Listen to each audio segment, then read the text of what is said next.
Hi everyone, my name is Garrity, and my change project for this class was I'm calling the paper and the project Something There, and it's change by way of appreciative inquiry and the 5D model.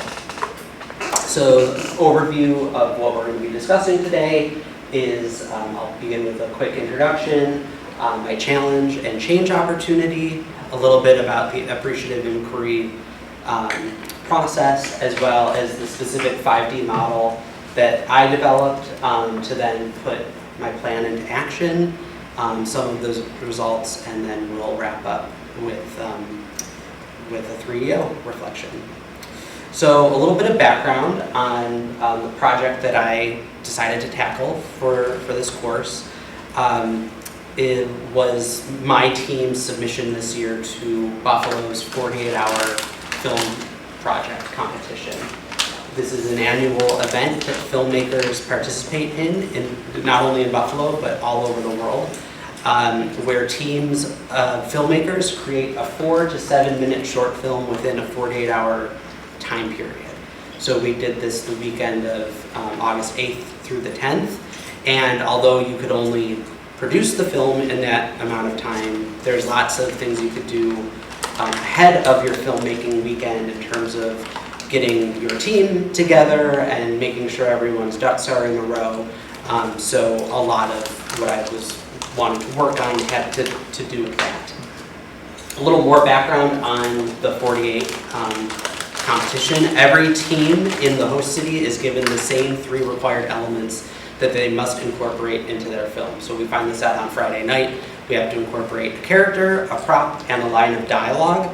And then each team individually is given their own specific genre, which they need to use to tell that story. So you might find out that you have a character whose name is TJ, who no longer works at Geico. And the prop is a bag of chips, and the line is like, I gotta get out of here, or whatever. And you have to incorporate those. Every team incorporates those things, and then, you know, my team might be given comedy, while Lisa's team is given a fish out of water story. So that's kind of the process. And I've done this a lot. I've done, up to this point, I've done 10 movies over the last, 13 years or so. It's a really engaging process. I love the creativity that comes out of it and the creative challenge. This is my team. Some of those members of my team, 38 Gigabytes, and we have often had films that do very well with audiences, but we don't always make out in the awards contention for all sorts of number of reasons, and we really wanted to, I wanted to make sure that we were taking things to the next level, and when we were, it came at the right time of taking this class when we were shown both the 8-step model as well as appreciative inquiry, because I realized that there were some things I could do in that pre-production process that would really help us move forward. So my challenge here was to really foster our team cohesion and bonding, making sure that everyone was on the same page, making sure that we were delegating tasks, making sure that team members were putting skin in the game, and also a priority for me was our continued creative growth. So I'll describe why I wanted to do each of these things. Team cohesion and bonding. We have the same sort of core group of members who are, for the most part, always working with us, but we always have new people joining the team. We always have some people who are going on and either not competing or competing on other teams. So it's a bit of a revolving door and a bit of a thing that has a lot of institutional memory as this group of people. So it's always important for me to make sure that people feel welcome, that even though we speak sometimes with shorthand with each other, that people from the outside coming in don't feel alienated by that. So it was really important for me that there was a focus on that, because I knew we'd have some new team members this year. Myself, I typically write and direct the films. I often perform in them, and because I'm the team leader, that often means that I have lots of paperwork and other tasks to do that previous to this year, I have often taken upon myself to do, which I kind of saw as like, I don't want to burden anyone else with those things. But it also meant that then like I didn't sleep as much as I needed to, and I wasn't focusing on the roles that a director should be focusing on when you have to make a film in 48 hours. And there are 20 other people on my team who I'm sure would be more than willing to have some tasks delegated to. Skin in the game is just about like, everyone has to eat, everyone has to, bring props and supplies and materials. A lot of times, most of the time, I'm handling that myself in the past, and I wanted to not have to do that because stuff costs a lot of money and things are expensive, and the more I could have other people have skin in the game, it would be great for me, but I would also feel like they had some more ownership in the process, was my hypothesis. And then, of course, continued creative growth, making a film that we couldn't possibly have made last year because we've all become better storytellers and filmmakers and actors and everything else. My hypothesis in approaching this is that by strengthening the working relationship of the people making the film, we would be able to actually strengthen the final product as a result. So that was the hope. That's how I was crossing my fingers. So this change opportunity, I kind of talked about this already, but this team cohesion and bonding turning into open communication and socialization, actually, like people leaving having made a new friend as we've done this. Delegation of tasks means that there's more equity in the responsibilities that people have. If something spills, it's a prop or something and something needs to be cleaned up, it doesn't have to be me being the one to grab the mop. There are other people who can do that. Skin in the game, as I talked about, could mean more ownership and accountability, and this continued creative growth would hopefully lead to some industry recognition, whether that's an award, whether that's people being able to use this as a calling card to get work on future projects. And so where I made sure to bring Appreciative Inquiry into this is with the 5D model. So as we've seen other people discuss, these are define, discover, dream, design, and destiny. And the way I really viewed them is first with define, a brainstorming process. Discover is very similar to finding the bright spots that we learned about in the Switch book that we read for thesis last semester. Envisioning the future with dream, developing the path forward with design, and then with the destiny section, proceeding and adjusting. So for my 5D model, as we go into the define process, I really found the exploration through the opportunity tree that we did in week 3 or 4 to be tremendously helpful and really helped me identify some very revealing areas for improvement. And it further it further solidified my resolve that me putting more faith in my team would really allow members to, more faith in my team members could directly impact the film's quality. This is my problem tree, and just a refresher for this process, we started by talking about some problems that we maybe had. Why can't I reduce burnout by 30%? And it comes from things like not enough team members, too many team members, not enough delegation. We talked about these things, and then extrapolating what are the worst case scenarios from that. My anxiety brain loved being able to think about the worst case scenarios, right? Thinking about volunteers not having enough to do, I can't focus on priority tasks. And when we were presented with the opportunity to flip this into an opportunity tree, things became very clear. So when we were now focusing on the leaves and how to get down to the roots of that, how do we get a film that's well received at the award shows? How do we push our creative barriers? Well, it starts from asking team members what they want to be doing the most. How do we establish open lines of communication? Do we just ignore the fact that the competition has awards in the first place and really make sure that even outside of these 48-hour filmmaking weekends that we're spending time together as a team. So then I went in and tried to discover the bright spots. Now a lot of our team members are all over the city and have busy schedules, some even come in from out of town. So I knew I couldn't get us all in one room together until the weekend. So what I did instead to find some of these bright spots was I created a Google form that I was able to gather a lot of information from my teammates. So this was those cast and crew preferences to make sure that someone who joined us 5 years ago as a sound engineer still wanted to do sound engineer and wasn't really feeling like, oh man, what I really want to do is write or what have you. So clarifying things like that, getting contact info and allergens so everybody knew don't bring peanut butter to set, keep Mike away from the bees, and if we need to call Brittany on the phone, anyone could get in contact with her. So that was very helpful there. But we also were able to find out I was able to discover that people were more than happy to serve as carpool leaders or delivering breakfast to the set or transporting cast and crew members from place to place or bringing us food on Sunday to my house when we were stuck in a hole editing and trying to make sure that we didn't miss our deadline.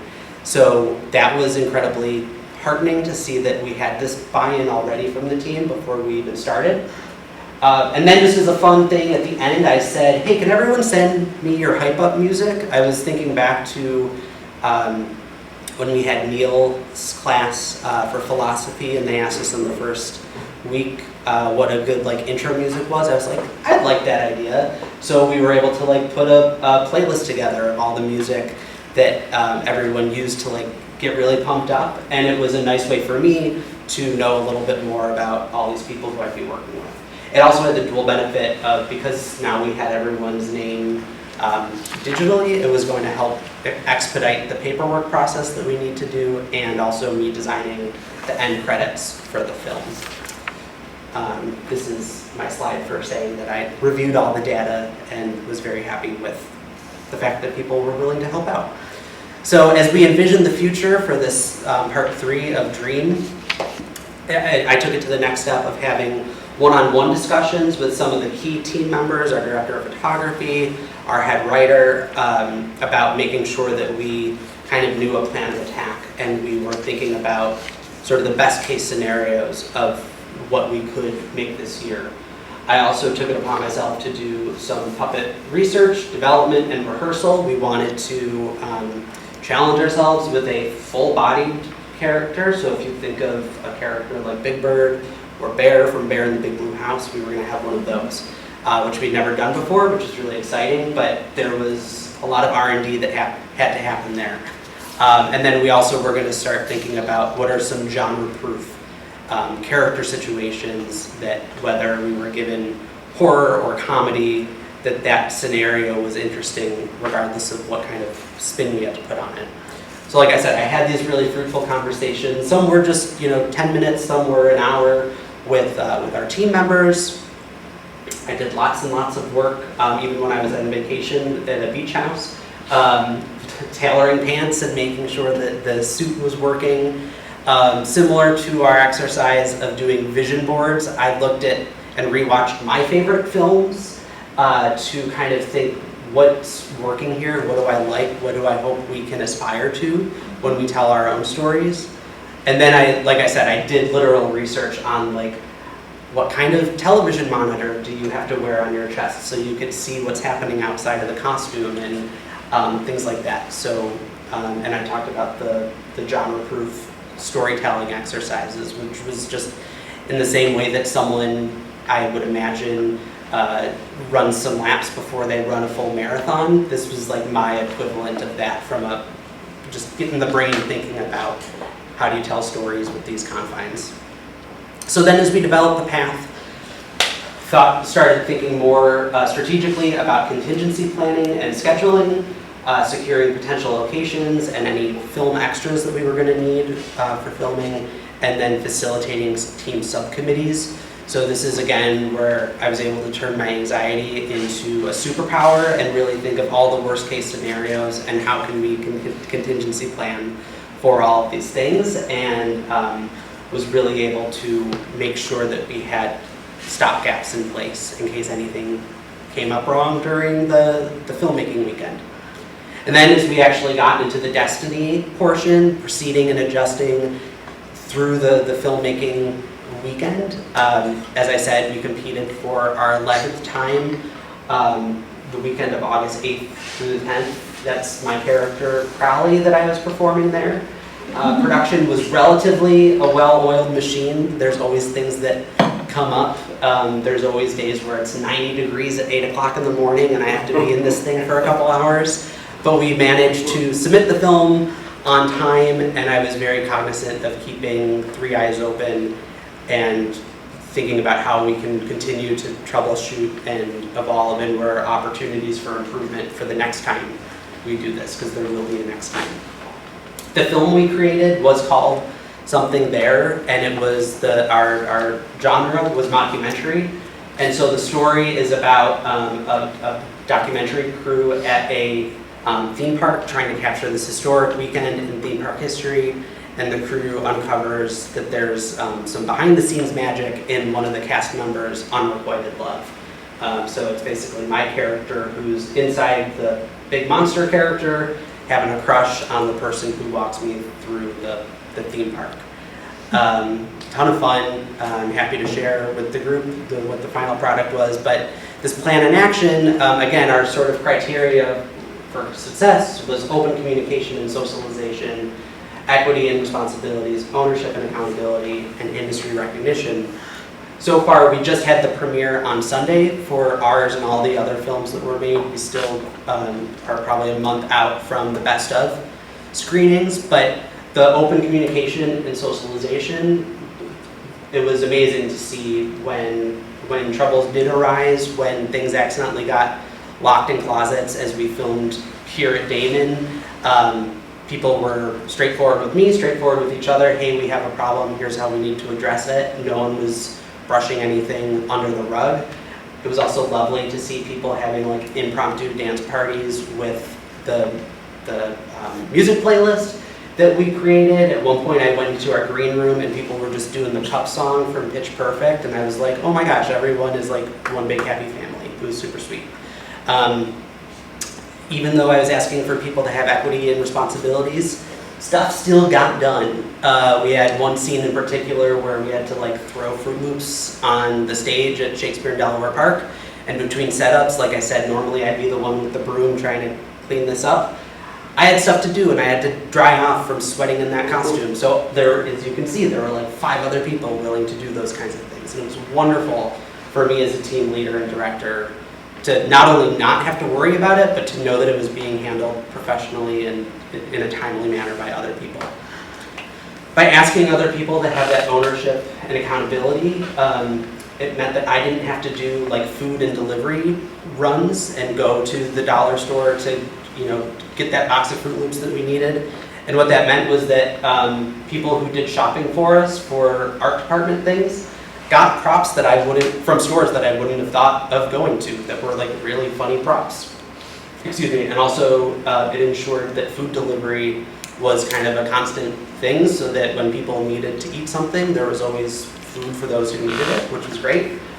And then in terms of industry recognition, as I mentioned, we had our premiere on Sunday. Some very, very kind, critical feedback and buzz from other filmmakers in the competition.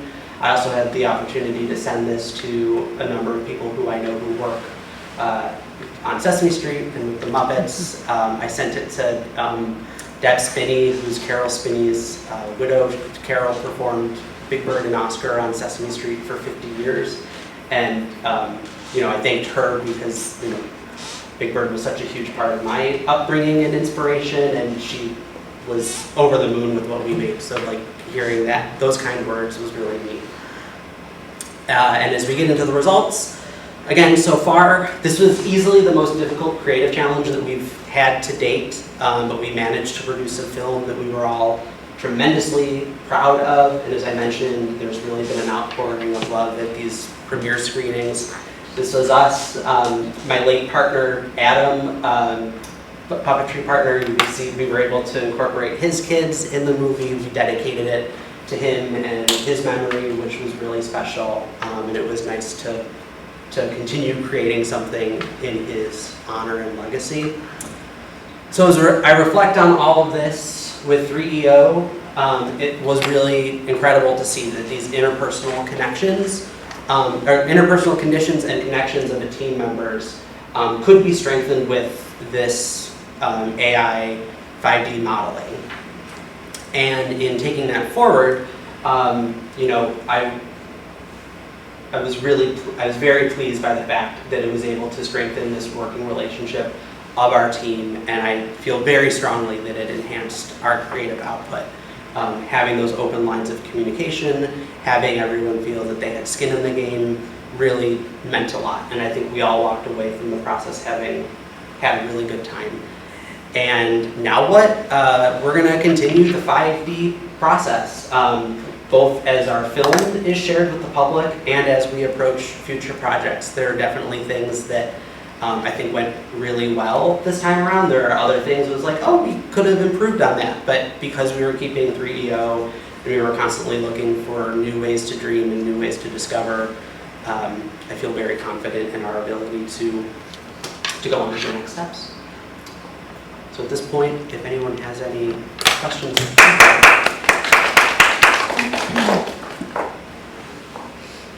Yeah. Well done. Thank you. You know, how you've broken out the structure, tying it all together. I had one question just on outcomes. Yes. So I know that you don't know all the outcomes yet. Mm-hmm. But for you personally, Yes. one of the reasons why you went through this was to reduce your own stress and anxiety and maybe get a little more sleep, possibly. What did any of those outcomes happen?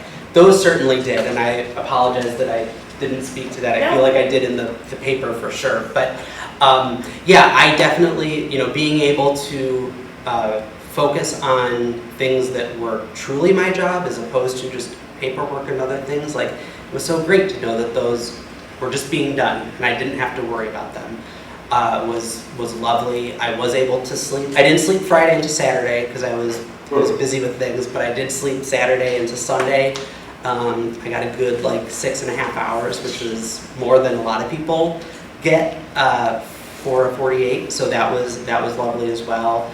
And I do feel like as I said before, just when problems arose, they were handled. I could feel it in a swifter and more professional way than they had in the past. So knowing that those sorts of things were in place, I really ascribe to opening those channels of communication early and sort of having this model and process to just be able to make everyone feel safe and invested that they could come to us with problems as they came up. And at the film, I mean, I don't like talking about my own stuff, but like the film is really good and I'm super proud of it. It's like a total send up to Beauty and the Beast and like any Muppet movie, which are my two favorite things ever. So it feels very special. And again, as I mentioned, the incorporation with Adam and his family was very meaningful as well. Yeah, and I think too, you hit upon one of the challenging things for leaders is delegating and letting those pieces go. As you take on more responsibility, yes, you need to grow your team and share some of the responsibilities. And that was a huge breakthrough that I remember having when we were doing the tree activity is that, you know, the stuff that I was oftentimes burdening myself with, I was doing so at the same time that other people who were volunteers who said, I will show up and do whatever you need me to on a Saturday during the summer, didn't have anything to do. So I was like, why, you know, yeah, it's boring, but at least it's something they could do between dance parties and the Pitch Perfect Cup game, right? So it was, and I didn't, the other thing that was great was that I didn't have to ask. I just kind of put it out there to say, please let me know if you're willing to do that. So just by putting out that question to the group, I think was me, instead of having to ask like, hey Lexi, would you mind doing the paperwork for us? I never did that. I just was able to have people coming up to us and saying, hey, would you like me to do that for you? Which was nice as well. It felt like there was that empowerment there as well. And I loved your example that people brought in props or went places to get props that you probably wouldn't even thought of. Absolutely. And that's the beauty of letting some things go, because sometimes you get a different answer or a different way, and you're like, oh, that's even better than what I would have done. Totally. So, congratulations. Thank you. Yeah, our co-director Erica ran to, I think it was the dollar store. I don't know where she went, but she came back with all these great like stuffed animal plushies and funny hats and some like fake, they were like big cups that looked like they had a big like Slurpee slushy thing, and it was like, well, we're supposed to be in an amusement park, so this is excellent. So that kind of stuff was cool. Okay. To see that transpire.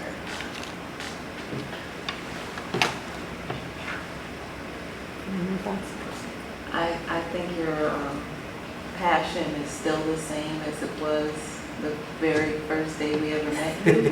When you talked about this, and I'm just curious as to, do you find yourself thinking that you'll eventually just totally that will be your work full time and not even be working at Daemen? I don't know. Something that Adam and I always talked about was like, it's nice to not have to do it. Like, to have this kind of be the escape thing that I get to like look forward to my weekends and just do it with friends and not have to live or die by audience reception or all those things. That is a privilege that I get to do it as kind of this weekend warrior thing. It's lovely to get industry recognition. It's lovely, you know, if this means, you know, someone sees this and says, hey, we've got a fun freelance job for you. I'll take it. I'm very welcome to that. But at the moment, right now, where I am at this place in my life, I'm very comfortable having this kind of be my like fun fantasy thing that I get to do outside of work hours. Yeah, it's nice. Daemen has pretty good insurance. So. Yeah, I was going to, you're reading my mind, Cameron. I just wanted to say, great job, and reminded me from the Art of Possibility, your leadership development, and there's a couple things from Art of Possibility as well as Humble Leadership. But I'll start with Art of Possibility. It seemed like the way that you explained it, and it was an excellent use of the 5D model, but you were able to lead from any chair in so many different capacities, and I just see that as a connection to Art of Possibility, and you made that happen. You know, you made that happen in at every phase. Like it seems like you took advantage of that, and just wanted to draw that connection. No, thank you. Yeah, to leading from any chair, it seems like you're very versatile that you could do that. And then secondly, I guess I would say, do you feel throughout this process that did you ever feel that you moved from a level 1 to maybe a level 2 relationship in terms of humble leadership context? Or do you feel like you were already at a level 2 level of relationship? I'm remind me, level 2 is that like level an interpersonal 2 is that connected whole person, you know, awareness of your team and the people on your team, because it seems like such a rich environment for you to enrich your networks and your relationships. And yes. I mean, I look at your PowerPoint, and it seems like you had a very cohesive team to begin with. Yes. But you had to start somewhere, right? Yeah. In building those relationships out. So could you kind of maybe, if you reflected back, would you say that you had relationships that you built through so using the tool of personalization? No, I hear what you're saying. From my standpoint, for the most part, you're not getting on the team unless we're already at a level 2 or higher. Gotcha. Like, these people are the loves of my life in all sorts of different ways, and so for me, it's more of, this is an opportunity to get my people to know each other. And so to watch my friends who are, maybe this is their first time meeting each other, to watch them go from a 1 to a 2 to maybe even a 3, that is really lovely. And to watch, there are other filmmakers on this team who will, in the year that we're not working together, go off and do other things, and to see them use our composer for a project, or to say, hey, can you do storyboarding for me, or all these other connections that happen outside of the 38 Gigabytes team is, that is very heartening. And I would say that is where I'm able to more closely see that level 1 to level 2 happening. Mm-hmm. And I can't remember who it was on my team, but someone who's done these projects with us a couple times, say as we were wrapping up filming on Saturday, they're like, man, I never leave one of your sets without having made a new really good friend at the end of this. And I think that's just a testament to the people that we have, but also their ability to interplay and have fun and be welcoming, whether they're a new person or an old timer. All right. Good job.